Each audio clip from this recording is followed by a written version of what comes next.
खाली तो वही पमुए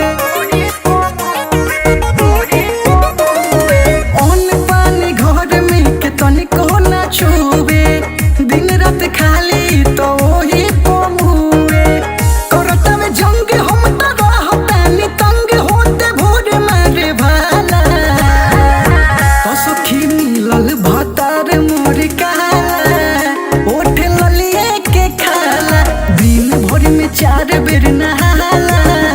ओठ ललिए के खाला मिलल भतार मोर काला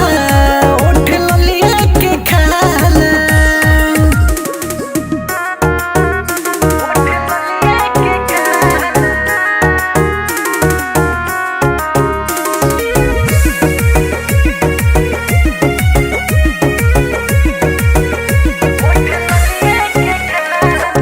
लागे ना लाज ओकर लागे ना शरम हो बाबे पे दर्द नहीं करेला रहम हो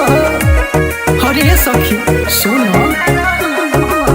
लागे ना लाज ओकर लागे ना शरम हो बाबे पे दर्द नहीं करेला रहम हो कोहिला हमारा से चलो नार में धोई के दबाई देला सखिया के बारे में को देला लाल हमर कोमल कोमल गाल खाली फाने ऊंच खाला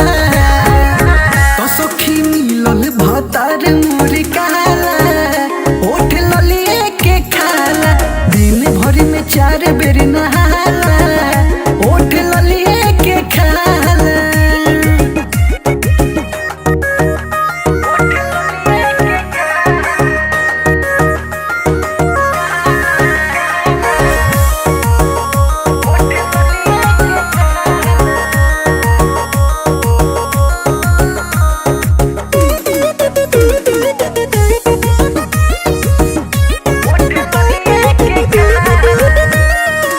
सबका से अलग हमर पिया रे